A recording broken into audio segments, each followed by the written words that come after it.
You most likely heard that a calorie is just a calorie, but one neuroscience experiment suggests that your body may strongly disagree. In my previous video that you can watch here, I showed you a fascinating experiment by neuroscientist Dana Small. She gave the participants 5 drinks. All 5 drinks tasted equally sweet, but they were sweetened with a calorie-free sweetener, sucralose.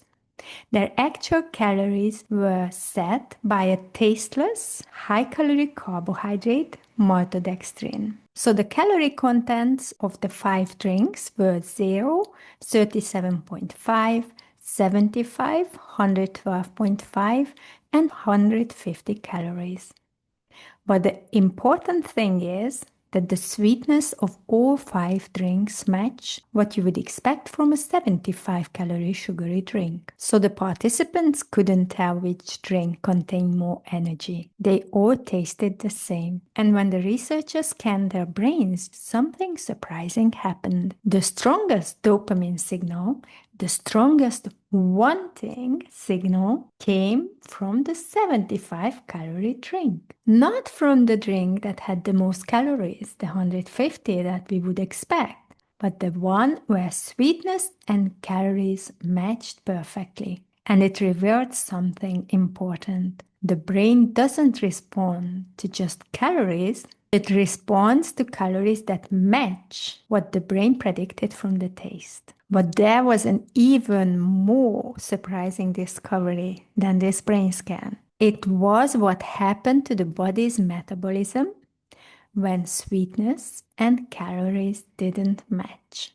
What do you think? Did the metabolism follow the calories a calorie rule? Or did it also get confused? To find out, the researchers connected the participants to an indirect calorimeter. This machine measures how much heat the body produces after consuming the drink, which allows the scientists to calculate how many calories are actually burned. It's called the thermic effect of food. According to the textbooks, the rule is simple. The more calories you consume, the more calories your body burns. But once again, the results broke the rules. When the participants drank the 75-calorie drink, their bodies burned exactly 75 calories. But when they drank any of the other ones, the calories entered the body, but they weren't properly metabolized. Dana Small called it nutritive mismatch. And before you get happy that, yeah, I can then have 150 calories and not burn it, let me explain what exactly happened with that maltodextrin. The maltodextrin from the drink was converted into sugar, and that sugar entered the bloodstream. But instead of being effectively used, it just kept circulating in the bloodstream. And this is exactly what happens in type 2 diabetes. It's scary if you think about it. So this led to the conclusion that calories are not just calories. Calories are only half of the equation. The other half is how the brain expects the calories to arrive. When the sweetness and calories match perfectly, the system works beautifully. But when they don't, the body gets confused and the metabolism suffers. This inspired Dana Small's next experiment. But before I show it to you, I want to quickly mention that if you feel out of control around food, or you feel like food has too much power in your life, like you feel obsessed with it or addicted to it, this is exactly the kind of biological confusion I help people repair inside my coaching program. I help you overcome emotional eating, binge eating, yo-yo dieting, food obsession, food addiction by rebuilding trust with your brain and body and helping you outgrow the version of you who needed food to cope, so eating becomes calm and natural again. If you are curious, I leave a link below so you can learn more about it.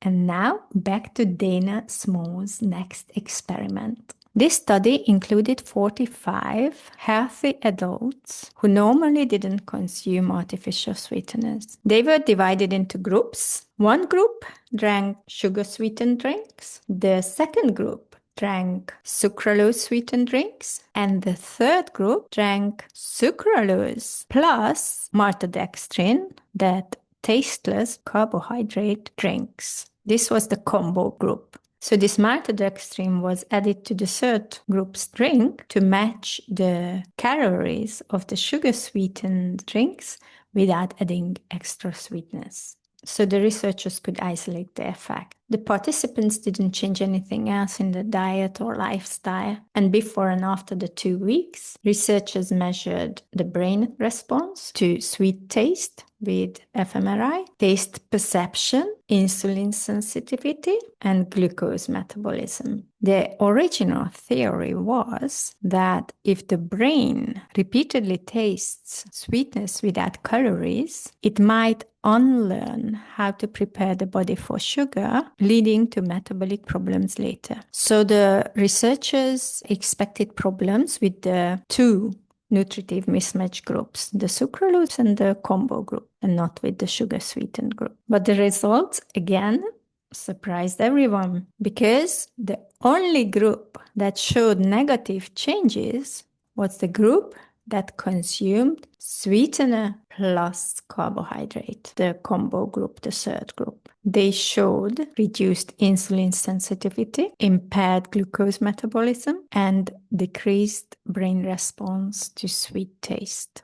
Interestingly, the sucralose alone caused no issues, and the sugar alone caused also no issues for what they tested, right? It was a combination of sweetener and carbohydrate that disrupted the metabolism. The researchers also ran a similar study with teenagers between the age of 13 and 17. And in that case, they had to stop the study early because 2 teenagers in the sucralose plus carbohydrate group developed extremely high fasted insulin levels. They already became pre-diabetic. It wasn't ethical to continue the experiment anymore. As the lead researcher put it, if you are eating French fries or other carbohydrates, you are better off drinking water with it, or even a normal sugar-sweetened beverage than a diet one. So why does this matter? Because if you have problems with overeating or binge eating, and you try to eat these diet foods and artificially sweetened foods, you may be making the situation even worse, right? Because you completely confuse your brain. It doesn't know what to do with the food anymore, so you will be even hungrier because you don't get the energy from the food. And you also can become diabetic, and it can lead to metabolic dysfunction, obesity, especially for people who drink regularly diet sodas with their meals containing carbohydrates, and choose artificially sweetened versions of yogurts, muffins, desserts, and so on, right? So when we put all these experiments together, a clear pattern emerges. When the taste of the food matches the calorie content, the system works perfectly. The brain predicts energy accurately, metabolism turns on, and eating naturally shuts itself off, right?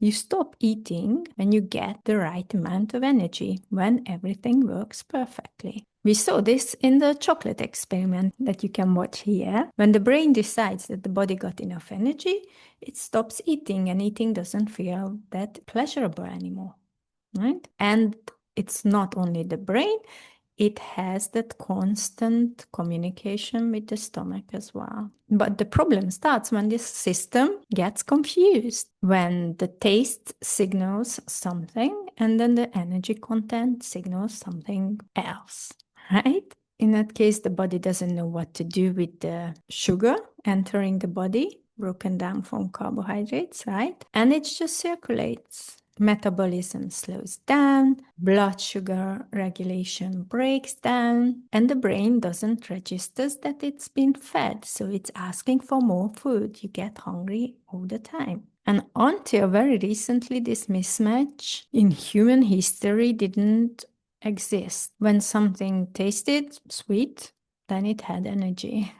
Right? That's why in my work, I encourage people eat mostly real food made from whole food ingredients. And when you want something sweet, it's better to eat a good quality real dessert, which will satisfy you even when you eat a smaller portion of it once your system is repaired. Because trying to hack the brain's perception of food with these artificial sweeteners or low fat, this and that foods ends up disrupting the very system that's meant to instinctively tell us how much to eat and when to stop. So if you've been struggling with emotional eating, binge eating, compulsive eating, yo-yo dieting, and feeling out of control around food, it's not a personal failure, it's a biological system, your biological system responding to confusing signals.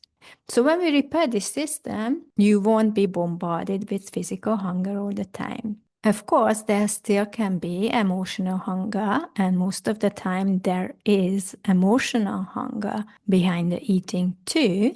But once you are not bombarded with physical hunger, it's much easier to deal with. And that's what we do inside my coaching programs.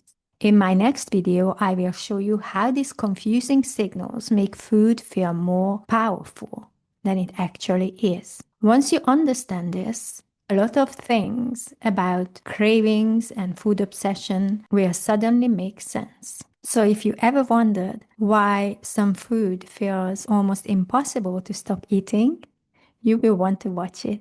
See you soon.